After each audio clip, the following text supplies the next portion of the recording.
বন্ধুরা, ঘরোয়া রান্না বাই চৈতালিতে সবাইকে স্বাগত জানাই। সবাই কেমন আছেন? আশা করছি ভালো আছেন। আজকে আমি একটা চাল কুমড়ো রেসিপি করব। প্রথমে চাল কুমড়োটা দেখলেন, ওটা আমি খোলা ছাড়িয়ে দু ভাগ করে নিয়েছি। একটা ভাগ দিয়ে রেসিপিটা আজকে করব, নিরামিষ করব। তার জন্য চাল কুমড়োটা আমি গোল গোল করে কেটে তারপর এরকম ছুরির সাহায্যে সরু সরু পাতলা পাতলা করে কেটে নিচ্ছি। দেখুন, ঠিক এইভাবে আপনারা চাইলে বটি দিয়েও কাটতে পারেন, যেটাতে আপনারা স্বাচ্ছন্দ্য বোধ করবেন সেটাতেই কাটবেন। আমি বটিতে খুব একটা কাটি না, আমি ছুরিতেই কাটি সবসময়। দেখুন, প্রত্যেকটা পার্ট আমি এরমভাবে একসাথে করে হাতের সাহায্যে চেপে ধরে আমি ছুরি দিয়ে সরু সরু করে কেটে নিয়েছি। দেখুন, দেখে দিচ্ছি আপনাদের কতটা পাতলা হয়েছে এটা, ঠিক এরকম। আর আমার এতে লাগবে মুগ ডাল। এই ছোটো বাটির এক বাটি মুগ ডাল ভালো মতো ধুয়ে আমি জল ঝরিয়ে রেখেছি। অন্যদিকে আমি নিয়ে নিচ্ছি হচ্ছে সর্ষের তেল। সর্ষের তেলটা ভালো মতো গরম হলে আমি দিয়ে দিলাম সাদা জিরে ফোড়ন। সাদা জিরেটা আমার একটু ভাজা ভাজা হতে হবে। এর মধ্যে দিয়ে দেবো দুটো মতো শুকনো লঙ্কা ফোড়ন। অবশ্যই শুকনো লঙ্কাটা একটু ফাটিয়ে নেবেন।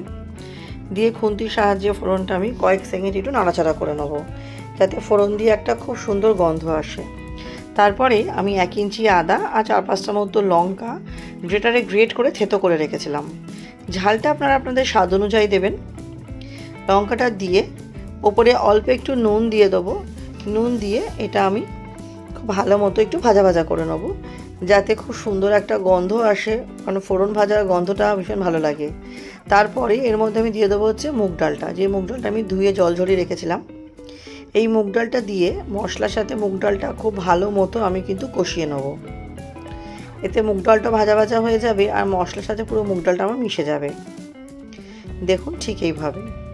নিরামিষের দিনে বন্ধুরা অবশ্যই চাল কুমড়ো রেসিপিটা একবার ট্রাই করবেন, অনুরোধ রইল। গ্যারান্টি দিচ্ছি আপনাদের দুর্দান্ত লাগবে, কারণ এটা খেতে জাস্ট অসাধারণ হয়েছিল, দুর্দান্ত হয়েছিল খেতে। এটা আপনারা লাউ দিয়েও করতে পারেন, মশলা একই থাকবে। ভালো মতো কষানো হয়ে গেল। এবার আমি যে চাল কুমড়োটা কেটে রেখেছিলাম সেই চাল কুমড়োটা আমি দিয়ে দিলাম পুরোটাই। দেখুন, পুরো চাল কুমড়োটাই দিয়ে দিচ্ছি। পুরো চাল কুমড়োটা দিয়ে দেওয়ার পর এটা আমি খুব ভালো মতো একটু মিশিয়ে নেব। এই চাল কুমড়োর ওপরে আমি স্বাদ অনুযায়ী নুন দেবো, ছোটো চামচের 1 চামচ মতো হলুদ দেবো। আর যেটা রেগুলার মশলা থাকে, জিরে গুঁড়ো, ধনে গুঁড়ো, এগুলো খুব অল্প অল্প করে দেবো, বেশি দেবো না খুব একটা, যেহেতু এই রেসিপিতে খুব একটা বেশি প্রয়োজন হয় না, খুব সামান্য সামান্যই প্রয়োজন হয় জিনিসগুলো। আপনারা অবশ্যই আপনাদের যতটুকু পরিমাণ থাকবে চাল কুমড়ো, সেই পরিমাণ অনুযায়ী মশলার পরিমাণগুলো বাড়িয়ে বা কমিয়ে নেবেন। আমার যেহেতু চাল কুমড়োর পরিমাণ এটা ছিল, আমি এই চামচের মশলা দিয়েছি। জিরে গুঁড়ো দিলাম, জিরে গুঁড়ো, ধনে গুঁড়ো আমার দিয়ে নেওয়ার পর এটা আমি খুব ভালো মতো একটু মিশিয়ে নেব। এই মিশানোটা খুব ভালো মতো সময় নিয়ে করতে হবে। মেশাতে মেশাতেই দেখবেন চাল কুমড়োটা অনেক বেশি নরম হয়ে গেছে। এই মিশানোটাই অনেক সময় নিয়ে করতে হবে। কিছুক্ষণ নাড়াচাড়া করে আমি কিছুক্ষণ ঢেকে রাখছিলাম, আবার ঢাকনা খুলে কিছুক্ষণ নাড়াচাড়া করছিলাম। এতেই আমার চাল কুমড়োটা অনেকটাই নরম হয়ে এসছে। নতুন বন্ধু যারা আমার এই ছোট্ট চ্যানেলে নতুন, ভিডিওটি প্রথম দেখছেন, আমার রেসিপিটি যদি সামান্য হলেও ভালো লেগে থাকে চ্যানেলটি সাবস্ক্রাইব করে পাশে থাকার অনুরোধ রইল। পাশে থাকা বেল আইকনটি প্রেস করে অল নোটিফিকেশানটা অন করে নেবেন, যাতে আমি চ্যানেলে যখনই নতুন নতুন রেসিপি আপডেট করব সবার আগে আপনাদের কাছে নোটিফিকেশান পৌঁছে যাবে। এবং পুরনো বন্ধুদের অনেক ধন্যবাদ পাশে থাকার জন্য, সাপোর্ট করার জন্য। এইভাবেই পাশে থাকবেন, সাপোর্ট করবেন। আমিও সবার পাশে আছি। অবশ্যই সবাইকে আমাদের একসঙ্গেই চলতে হবে। দেখুন, চাল কুমড়োটা নাড়াচাড়া করতে করতে চাল কুমড়ো দিয়ে বেশ খানিকটা জল বেরিয়েছে। এবার পালা হচ্ছে এই জলটা আমাকে শুকাতে হবে। চাল কুমড়োর মধ্যে আলাদা করে কোনো জল দেওয়ার প্রয়োজনই হয় না। দুটো একটা চাল কুমড়ো দেখছি এরকম গোল থেকে গেছে, কুচি করা হয়নি, সেগুলো খুন্তির সাহায্যে আমি ভেঙে ভেঙে নিচ্ছি, কারণ অটোমেটিক নরম হয়ে গেছে এটা। এবার আমি কিছুটা নারকেল এরকম কুচি কুচি করে রেখেছিলাম, সেটাও দিয়ে দিলাম, যাতে একবারই সেদ্ধ হয়ে যায়। সেটা দিয়ে খুব ভালো মতো আমি নারকেলটার মধ্যে মিশিয়ে নিচ্ছি। দেখুন, খুন্তির সাহায্যে পুরো নারকেলটা আমি খুব ভালো মতো চাল কুমড়োর সাথে মিশিয়ে দিচ্ছি। বন্ধুরা, রেসিপিটা আশা করছি আপনাদের ভালো লাগবে। ভালো লাগলে অনুরোধ করবো অবশ্যই ট্রাই করবেন। কেমন লাগলো কমেন্ট সেকশানে জানাবেন। আপনাদের কমেন্টে অনেক অনুপ্রেরণা পাই, নতুন নতুন রান্না করে উপস্থাপনা করতে তখন ইচ্ছা করে। এবং একটা অনুরোধ করবো, ভিডিওটি প্লিজ স্কিপ করবেন না, কারণ কিভাবে রেসিপিটা তৈরি করলাম তাহলে তো সেটা আপনারা জানতেই পারবেন না। আর রেসিপিটি ভালো লাগলে অবশ্যই একটা লাইক করে রেসিপিটি দেখা শুরু করবেন এবং বন্ধু বান্ধবের সাথে শেয়ার করে দেবেন, যাতে তারাও আমার রেসিপিটি দেখে এবং উৎসাহ করে। দেখুন জলটা আমি এবার শুকোতে দিয়েছি। আপনার সাথে গল্প করতে করতে জলটাও আমার এদিকে শুকিয়ে যাচ্ছে।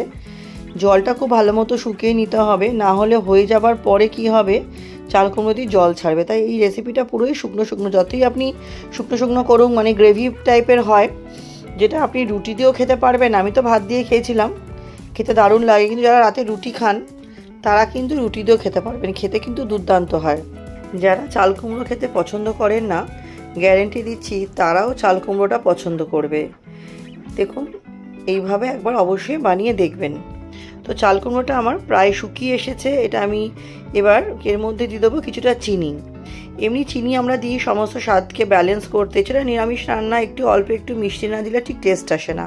চিনিটা দিয়ে আমি খুন্তির সাহায্যে খুব ভালো মতো চিনিটা মিশিয়ে নেবো, যাতে চিনিটা আমার তরকারির সাথে খুব ভালো মতো মিশিয়ে যায়। খুব সুন্দরভাবে খুন্তির সাহায্যে আমি চিনিটা এপিট ওপিট করে মিশিয়ে নেবো একটু সময় নিয়ে। তারপর এর মধ্যে দিয়ে দেবো আমি বেশ খানিকটা ধনেপাতা। বেশ খানিকটা ধনেপাতা দিয়ে ধনেপাতাটা আমি এর মধ্যে মিশিয়ে নেবো। আরও কিছুটা ধনেপাতা আমি ব্যবহার করবো লাস্টে গার্নিশিংয়ের জন্য। ধনেপাতা দিয়ে ধনেপাতাটা আমাকে খুব সুন্দরভাবে মিশিয়ে নিতে হবে।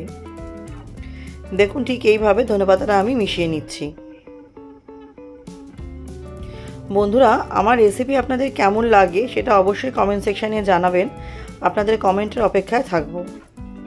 দেখুন আমার কিন্তু চাল কুমড়োটার মধ্যে এখন জল একদম নেই বললেই চলে, প্রায় শুকনো শুকনোই হয়ে গেছে।